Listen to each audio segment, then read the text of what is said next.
Hello, I hope you all are doing so well. Thank you so much for being here. I started recording this, and there was a storm that was supposed to be coming this way, but I really got the feeling that just record and something about the weather and how it coincides with the message could be significant. And as I was recording, because I had turned off my car, but closed the windows because I was expecting a storm, and I started to get really, really hot, and was sweating like crazy. So I had to turn my car on, and it's kind of too noisy to have the windows open. But now it's as if the storm has blown past. So there's a message in this, which I will come back to a bit more in depth. But this is the energy that we are really experiencing right now. It's this convergence. You can call it timelines, you can call it 3D and 5D, whatever you would like. The way that I choose to understand it through my experience is that what I would call the Earth experience, the human experience, the 3D matrix experience is very much based on trauma and conditioning, and mental programming, and how we unknowingly carry all of these things that we have been conditioned by throughout our lives. It bleeds into our experiences, it becomes who we are, and this is how we learn to navigate life. And so when we keep having the same things happening over and over that we perhaps dislike or do not want in our life, I tend to see it as where we are holding the trauma, and where we have this kind of buried subconscious understanding. That doesn't quite make sense, but where there are subconscious energies, beliefs, that are hiding that we're unaware of. So,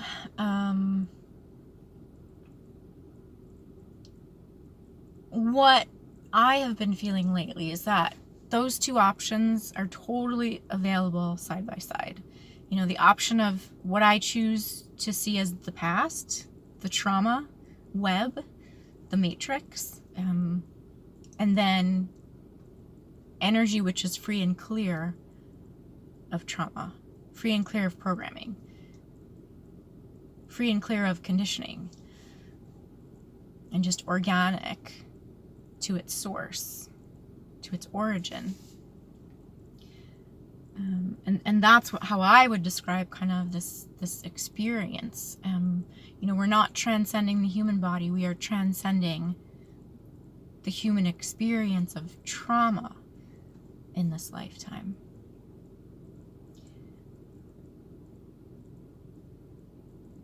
And so I've talked a bit about the nervous system, a little bit, and I realized I haven't talked a lot about it on my YouTube videos.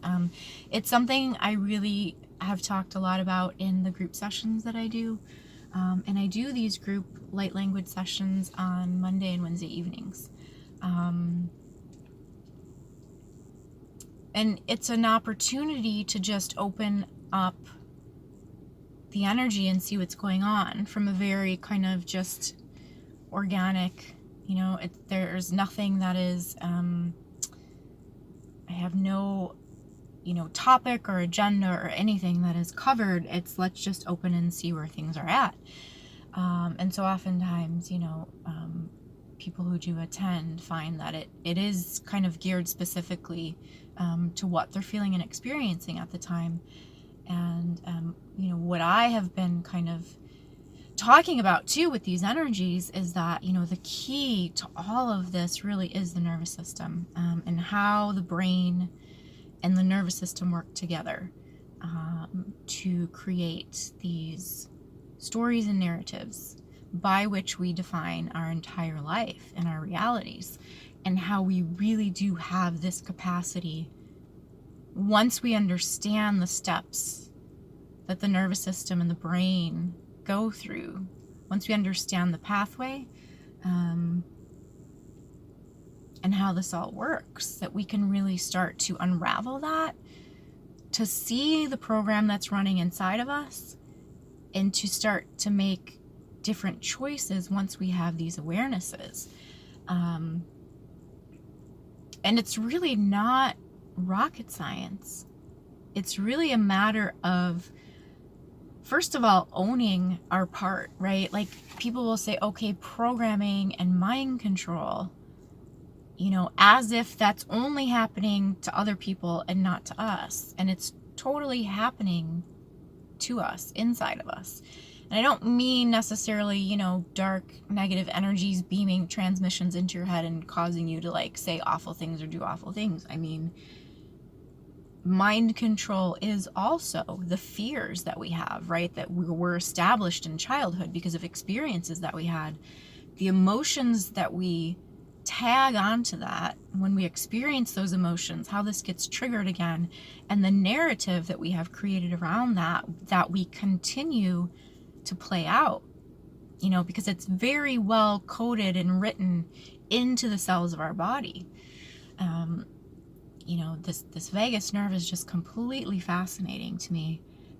How so much of what our brain uses to determine if it's going to be a fight or flight response, you know, when and how this is going to happen, you know, what's going to trigger us, that comes from our body itself. You know, 80% of what the brain, the information the brain uses to determine what these autonomic responses are going to be, comes from the body, which means that if we are tense, the brain is receiving this message, right? And it's deciding that, okay, we are stressed, we need to increase all of these systems, we need to send out more cortisol, we need to do all these things, right? And today it's like, I'm sitting here and I'm tense and I don't even know it, right? There is no physical obvious threat to my safety or my life. And yet, because that was a pattern in the past, it's like my muscles, my body, my alignment has, you know, it has kind of almost stagnated or hardened into these particular postures, ways of feeling, ways of being, and these thought patterns that are based on negative experiences and trauma. And that this is my reality now. This is my story. This is what I live every day. It's not what I want. It's not what I would choose. But for a long time, it was all that I felt was possible. Because it's also all that I was getting, right? My reality was confirming that this is what is so for me. I could do all the kind of positive affirmations in the world and all kinds of energy work, all kinds of sessions, and yet my physical life was not changing. And it wasn't until I discovered the importance of the nervous system and how it works with our past. Really, our nervous system, we could say even this is like our physical Akashic records, right? It has a physical record of all of our traumas and experiences. And this is what we live out because it's designed to keep us safe. And yet, what was initially a safety mechanism has now become our imprisonment, right? And this is what we're living out. And I accidentally made a post on Instagram a while back about like something along the lines of like, when you think you're living your best life and yet you're living the life of your trauma, is basically what it is, right? Because we have been living the story of our trauma, which is not who we are. You know, and what is trauma really? It's things that come external to us, right? People or experiences that are external to us that we create a record about. We create a response around, and that stays with us.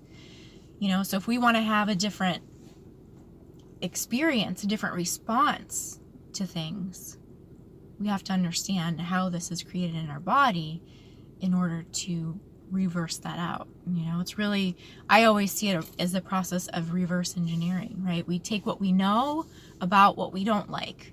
You know, being dissatisfied is very beneficial in this sense. Being dissatisfied with our life and the results that we're getting and the things that we don't like about our life. It's important because it shows us where the trauma is. It shows us where the unhelpful story is. And when we try to cover that up, because in the spiritual community, we think we're just supposed to be okay, we're supposed to be still, we're supposed to be peaceful, so we try to be that at the expense of our trauma, right? So basically what we're doing is just kind of overriding and dismissing what we're truly feeling, and that's not healing. That's, masking, that's putting on a different outfit, even when we don't feel quite so beautiful on the inside. It's like it doesn't matter how expensive your clothes are, or how good your makeup looks, or how new your shoes are. If you don't feel okay on the inside, none of that is going to help. And I think this is the confusion that I experienced, and that I see many people experiencing, is that we say things like, oh, your self-worth, you have low self-worth. And so then you work on raising your self-worth, whatever that means, right? It's like, it takes so much effort. Well, it's not because it's about your self-worth. It's because the underlying patterns that are going on lead you to feel as if you don't have worth, right? So it's like, working on your self-worth is pointless. Okay, it's one of those things, as most things, it should feel natural and normal, and we shouldn't have to feel like we have to continually lift ourselves to a place of feeling better and feeling worthy and feeling like we deserve to be loved. Those things become natural when we understand why we don't feel that way in the first place. But until we understand the why, we really don't ever truly resolve anything. Again, we can cover it up, and we can cover it up for a very long time, but eventually it will come out. Or we are still getting things that we don't want along the way, and we just learn to accept it, right? That this is our lot in life. So one of the things that I have been experiencing with these energies is that, both of these, the old way and the new way, the old nervous system and the new nervous system exist simultaneously, right? So as we see and become aware and reprogram, it starts to create new pathways, right? New neural pathways. And then those old pathways, which don't get used, eventually dissolve. So, we've heard this, what you focus on grows, right? So when we focus on learning more about why we are experiencing what we are experiencing and the root of where that comes from, we will, it's not like some kind of message from God, right? It's not like getting struck with lightning. This is how energy inherently works. And our biology works based on universal energy laws as well. So as we ask and seek, we will be shown. But we have to be asking and seeking for the right answers, for the true keys, for the true wisdom. And this is not, how do I acquire more money? This is not, how do I love myself more? Those questions are inert questions. Those are based on what we see in the physical. I want that. How do I get that here? And that's never really how any of this works, right? It's, this is what I'm feeling inside, and this is what I don't like. This is what happens in my reality, and this is what I don't like. And I don't want this anymore. I want something else that is not this. This is how we really heal ourselves, right? And it's not to say that we can't say, okay, I see this and I want that in my life, right? But that is more of acquiring things. It's not about healing. So we can acquire all the things in the world, the house, the car, the job, the whatever it is that we see. But that doesn't change how we feel inside. And again, even all these things we acquire basically are inert. They don't really do anything for us. They don't raise our self-worth. They don't raise our feelings of security, because true love, true security, true worth, true abundance is only ever felt here in the body. And part of the reason the body feels so unsafe and feels as if it is not abundant is because it has all of these negative stories running through it via the nervous system. These experiences that we have had, that we label, that we want to make sure we don't ever experience those things again. And yet, if we aren't, again, understanding the root of it, we very much experience those things over and over and over again, until we step back and say, okay, this is not working. And where this tends to show up too, a lot of times, is in relationships, right? It's like trying to find a different kind of partner and then finding that we end up with the same kind of thing, maybe different versions and variants of it, because we, if it showed up exactly the same, we would know to say no to it in the very beginning, right? But when we keep getting the same thing eventually, and keep feeling the same feelings of, whether it's abandonment, or whatever it might be, rejection, feeling worthless in someone else's eyes, when we keep experiencing those same things, it's a clue that okay, yes, that's an issue, but we always have to go back to way before relationship, right? And find where it came in at childhood, find the patterns. And it's not always that, oh yeah, you were rejected, so therefore anyone you come in contact with, you're going to feel rejected by. It's not that simple. We are each individual beings, very, very complex. Our energies are complex. Our stories are complex. So to take these kind of one-size-fits-all statements of you need to work on your self-worth, it's really, really useless. So I keep getting away from this. What I really want to talk about, which is that so much of what I'm feeling is this wonderful energy of, yes, it's time to move forward. It's really time to kind of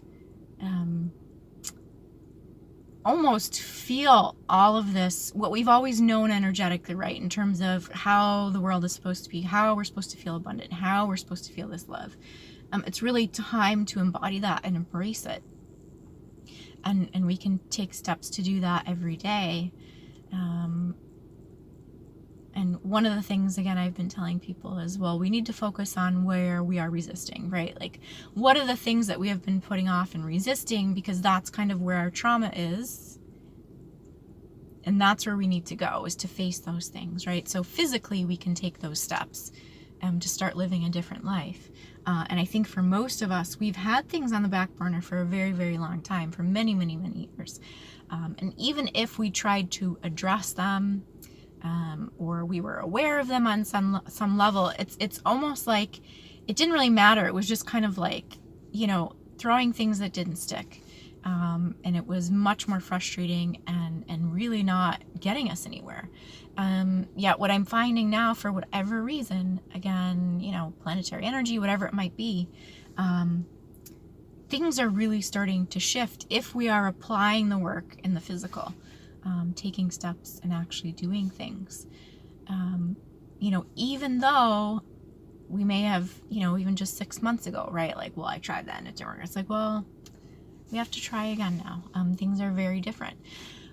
Although we can still feel that other range too, right? And this is the challenge, right? Just like we said, we are creating new neural pathways as we're doing this.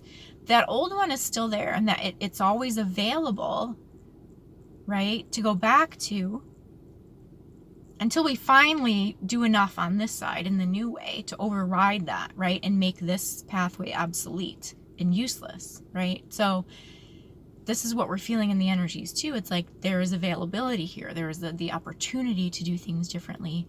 And yet oftentimes when we get so close and immersed in that, we do tend to hit into the old panic and the fear, which can trigger all these old pathways, right? All the old systems that we have been living in. So, and if you want to call it, again, this is like 5D and 3D, however it fits for you.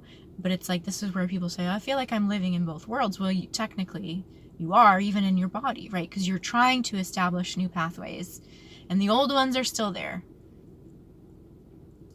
And to completely change your life and live a different way, it can be very frightening, right? Because there's this feeling of, well, I don't even really know where I'm going. I just know it's supposed to be different, even though we may have had these dreams and feelings about how we wanted things to be different. So there's a sense of what it should be, right? But to actually kind of step out into it oftentimes brings this feeling of this wave kind of crusting over on top of us. So we're kind of having those experiences where we can feel very excited, very hopeful, simultaneously feel like life is crashing down on us, right? So we just have to remember that this is, as I said, it's this convergence here, right? And it has to hit in because we have to physically, mentally make that choice, right? That's what it means to be conscious. And really, being conscious is the only way that we can release from this trauma.